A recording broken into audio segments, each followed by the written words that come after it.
Tai sveiki, šiandien sugalvojau pašnekėti apie tokį svarbų dalyką, kaip mūsų laisvą laiką ir mūsų poilsį. Nes tikrai jaučiu ir tikrai pastebėjau, kad labai dažnai žmonės galvoja, kad jeigu jie atsigula prie televizoriaus arba pasijungia žiūrėti kažkokį tai filmą ar ne, arba nusprendžia, kad pažais kompiuterinius žaidimus ir panašiai, jie galvoja, kad tai yra poilsis.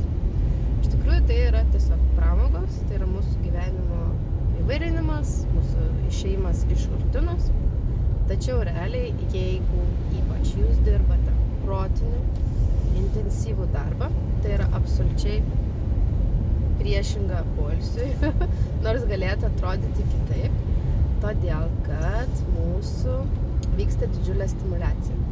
Tiek televizijos laidos, tiek filmai, tiek įvairūs kompiuteriniai žaidimai, tiek kažkokios, tai nežinau, interaktyvios pramogos, tai yra ne kas kita, kaip vis tiek mūsų smegenų stimuliacija.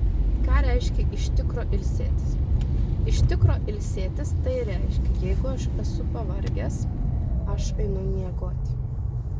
Antras variantas, jeigu aš esu pavargęs nuo savo proto veiklos, bet kaip ir fiziškai pakankamai gerai jaučiuosi, bet protiškai esu pavargęs, tai yra dar vienas toks dalykas kaip meditacija. Tai gali būti meditacija, kažkokie kvėpavimo pratimai. Kas vyksta ir kodėl tai svarbu? Dažniausiai tie pratimai yra tokie, kad jūs užsimerkite. Tai reiškia, atsijungiate nuo viso šito išorinio pasaulio ir dažniausiai tai yra tyla. Tai reiškia, jūsų nestimuliuoja jokie vaizdiniai, nėra jokių kažkokių garsų, arba tai gali būti švelni muzika, kažkokia tai galbūt lengvas toks hipnotizuojantis balsas, raminantis gali būti, bet tai nėra kažkokia tai intensyvi stimulacija ir jūs turite galimybę iš tikro atsipalaiduoti. Jūs atsijungite nuo visų dirgiklių, nuo kvapų, nuo neliečiate nieko ar ne, nedarote tuo metu nieko ir tiesiog ilsitės. Realiai skiriate laiką savo, būnate momente čia ir dabar, žiūrite, kaip jūs kvėpuojate, valdote savo kažkokias tai mintis ir ką tai reiškia čia ir dabar, turiu omeny tai, kad dažniausiai mes esam arba praeity, arba ateity, ar ne? Kažką planuojam į priekį, arba kažką prisimenam iš praeities. Ir vėl kažką planuojam į priekį, ir vėl kažkas iš praeities. Mes taip per dieną šokinėjam labai daug kartų. Ir tas buvimas čia ir dabar yra, kai mes tikrai susifokusuojam, susikaupiam. Ir tai mintis kažkiek tai šokinėja. Ne tik mintis, netgi yra emocinis fonas. Emocinis fonas, kuris gali būti nuo vakar dienos, gali būti iš vis nuo N metų atgal įvykusio įvykio kažkoks tai. Gali būti nuo šio ryto kažkas tai įvyko, ar ne? Tai bet kokiu atveju mes nesame ramiai, visiškai su savim, mūsų fokusas į kažką, bet tik ne į save. Na, mes kažko užsiminus. Dirbam, tarkim, prie kompiuterio, ar ne, atrodo, kad lyg ir čia ir dabar, arba jeigu lyg šnekam su žmogum, galim būti čia ir dabar, kažkiek tai, paskui mes kažkokį prisiminimą pasakom, mes vėl praeitį, ar ne, pasakom, ko norėtumėm, vėl ateitį ir va taip va šokinėjam. Bet tai nėra laikas savo. Taip kaip būti kartu ir veikti kažką, kartu tai nėra visiškai 100% laikas vienas kitam poroje. Taip ir kai mes kažką darome, tai nėra laikas su savim. Laikas su savim yra tada, kai mes skiriame dėmesio tik savo ir niekam kitam. Tik savo emocijom vidiniam, tik savo mintim vidiniam. Va tiesiog sustojame, atsijungiame nuo viso to, kas yra išorėje, nuo visų garsų vaizdų, kaip jau ir sakiau, visų stimulacijų, lėtimų, darbų ir panašiai. Mes nuo viso to atsijungiame ir pradedam bendrauti su vidiniu savim. Kaip aš jaučiuosi, kokios ten pas mane mintis, ar ne? Skiriu laiko savo pakvėpuoti, atsipalaiduoti, pajaučiu, kaip ten mano kūnas dirba, ar ne, kur įtampa, atsipalaiduoti tą įtampą, kur panašiai. Bet čia yra laikas savo ir tai yra poilsis. Kaip jau jau sakiau, jeigu tikrai esam pavargę fiziškai, tai ir miegoti. Jeigu esam protiškai pavargę, tai mes nuo visko atsijungiam, mes einame pailsėti, pasijungiam ramią muziką ir skiriam laiko tik tai savo.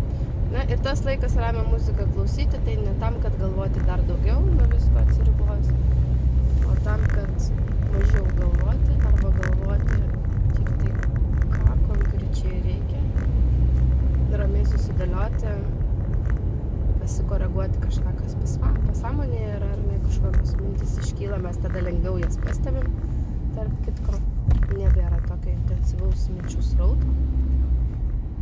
Ir tai yra režimas, kada mes galime dirbti su savimi ir iš tikrųjų dirbti su savimi ir keisti ir koreguoti dalykus taip, kad jie paskui atsispindėtų mūsų būsenai, kai mes jau būsenai ir sąmoniai, kai mes jau grįžtame iš atgal į realybę, atsimerkiame ir einame vėl daryti darbus. Taip, kas dar gali būti poilsis? Jeigu mes dirbam labai daug protiškai, tai kartais rekomenduojamas poilsis, tai yra kažkokia aktyvi veikla. Tai yra mes judame ir kažką veikiam. Pasirinkti veiklą rekomenduočiau pagal tai, kas jums įdomu. Ne? Nes vienam galbūt patiks šokius lankyti, jisai ten labiausiai protiškai atsipalaiduos, kitam gal tenisą, trečiam krepšinį ir panašiai. Tai pasirinkti tai, kas yra jūsų, jums, kas jums geriausiai suveiktų, kaip atsipalaidavimas. Nes jeigu aš pasirinksiu pagal tai, kad draugai lanko arba ką kiti ten rekomenduotų, tarkim, lankyti, kas vyksta. Tai reiškia, aš ateinu tenai ir vėl galvoju, kaip man čia ką daryti, vėl galvoju, bandau valdyti savo galbūt vidinį kažkokį tai, tokį, ne visai mano, vėl tos emocijos ir panašiai. Tai pasirinkite tai, kas jūsų, išbandykite galbūt keletą dalykų, kas geriausiai veiktų iš aktyvesnės tokios veiklos, kad atsiriboti. Galvojau daug proto, dabar aš jau norėčiau kažkaip tai ir pajudėti. Tai fizinė veikla, kas yra gerai, kad išsiskirs laimės hormonai, išsiskirs jums į organizmą ir jūs jausitės daug geriau, jausitės daug laimingesni, daug aktyvesni, tokie viskas viduj sujudės, ar ne? Ir iš tikrųjų aktyvi veikla būtų gerai, kad nebūtų tokia veikla, kur jūs turite smarkiai save spausti. Nes vėl yra, kad aš turiu padaryti, man reikia, aš turiu pranokti, tarkim, kažką tai. Ir gaunasi tada vėl protinis savotiškas darbas. Ar ne? Tai yra veikla turėtų būti tokia, kur jūs galėtumėt maždaug suprasti apie tai, kokie veiksmai atliekami ir ilgainiui jos daryti, tarkim, kaip vos ne automatiškai ir tada atsipalaiduoja galva, nereikia galvoti, kas čia po ko ir kaip čia daryti ir panašiai, jūs tada tiesiog mėgaujatės tą veiklą ir tuo metu protiškai ilsitės. Bet visgi tai dar vis nėra, kadangi tai yra vis tiek tam tikri vaizdai, tam tikri garsai ir panašiai. Tai nėra visiškai pilnas poilsis. Jeigu norit pilno poilsio, tai yra, kaip jūs sakiau, miegas, meditacija. Gali būti kvėpavimo pratimai, kartais rekomenduojama kažkokie tai kaip tempimo pratimai gali būti ir panašiai. Taip, tai rinkite savo poilsį atsakingai. Jeigu turit jėgų, tai tada galit rinktis kažkokį aktyvesnį poilsį ir panašiai. Jeigu neturit jėgų, nereikia savęs per prievartą versti kažko daryti, nes tada jūs darysite iš režimo negaliu, bet reikia. Ir, iš to nieko greičiausiai gero nesigaus. Tai va, taip apie poilsį. Apie kartais dar yra tokie klausimai dėl televizoriaus, tai kad aš jį pasijungiu kaip foną maždaug. Ne? Man tiesiog patinka, kad televizorius ten fone arba eitų kažkokia laida fone, o aš darau, tarkim, savo darbus. Tai irgi yra tam tikra stimulacija. Man asmeniškai tai kyla iš karto klausimas, kodėl norisi palaikyti tą foną, ar yra kažkoks nesaugumo galbūt jausmas viduje, ar yra kažkokias neramumas, nežinau kas, kodėl žmogui nesinori pabūti ramiai ir tyloje. Ne?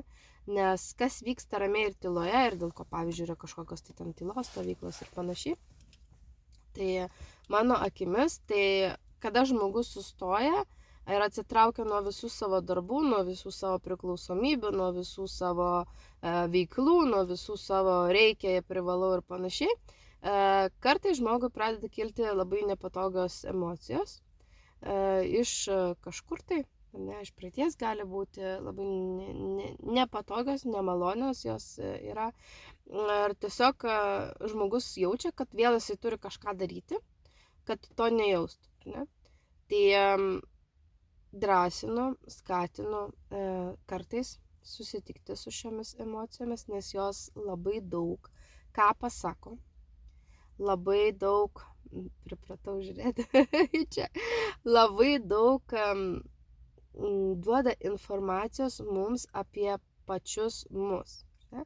Jeigu aš turiu, dažniausiai būna taip, aš turiu kažkokią tai priklausomybę ir tą priklausomybę realiai aš turiu todėl, kad noriu jausti kažkokį jausmą arba nenoriu jausti kažkokio tai jausmo.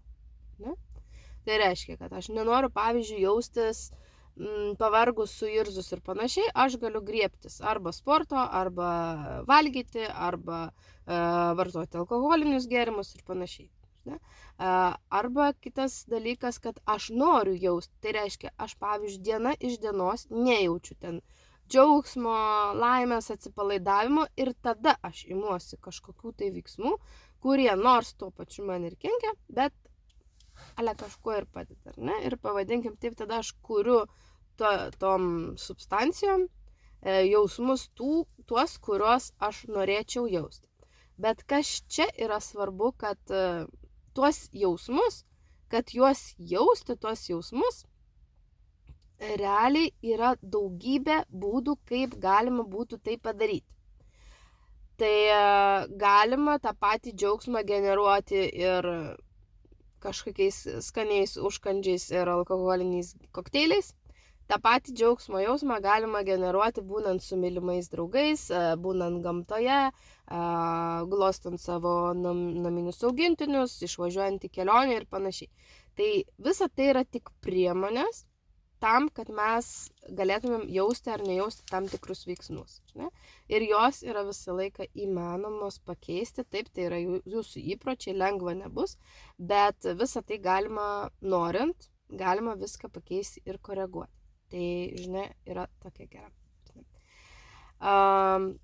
Kas dar yra svarbu dėl šios temos, tai dėl jūsų poilsio konkrečiai ir dėl jūsų atsipalaidavimo, tai labai gerai žiūrėkite, ką jūs renkatės, kokias tas priemonės. Ne, todėl, kad mes kartais nesustojame ir nepamastome, tiesiog darome su kitais, ar darome kaip kiti, ar darome kaip matėme vaikystėje, galbūt ką tėvai darė, ir kartais net nepagalvojame, kad yra tūkstančiai kitų būdų, kaip galima būtų generuoti kitas emocijas, galima būtų jaustis kitaip, galima būtų save motyvuoti kitaip, galima būtų save paskatinti kitaip ir galima būtų save pagirti kitaip, galima būtų save paguosti kitaip, ar nenuraminti kitaip. Tai visa magija, pavadinkim, pokyčių ir yra tame. Visa magija, kaip mes pamatome tos dalykus sąmoningai, kas vyksta su mumis, kaip mes ilsimės, kaip mes leidžiame savo dienas, kaip mes leidžiam savo gyvenimą. Ir skiriam laiko visam tam apmąstyti, sustojam ir pradedam savęs klausti. Ar aš tikrai taip noriu? Ko aš noriu? Ar man pakeliui tai, ką aš darau į ten, kur aš noriu? Ar man pakeliui šitos mintis?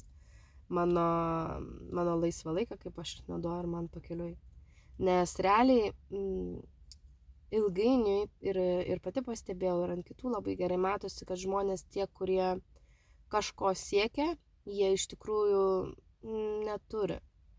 neturi tiek daug laisvo laiko, bet ką jie turi, tai jie turi tada mažiau visokių tokių priklausomybių, jie yra sąmoningesni, jie turi kuo veikti ir nereikia užpildyti nei nuobodulio.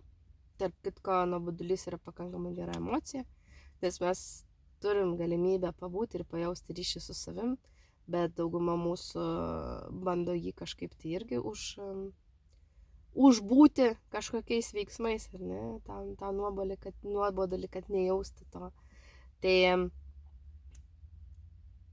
sustokite, pasižiūrėkite, kaip leidžiate savo dienas, kam skiriate šiai dienai savo gyvenimą, paklauskite, ko jūs norėtumėte, kaip iš tikrųjų jums svarbu būtų ilsėtis, ką iš tikrųjų norite kurti, ką iš tikrųjų norite jausti ir kaip galėtumėte tai jausti kitais galbūt būdais, kurie pozityvūs būtų jum.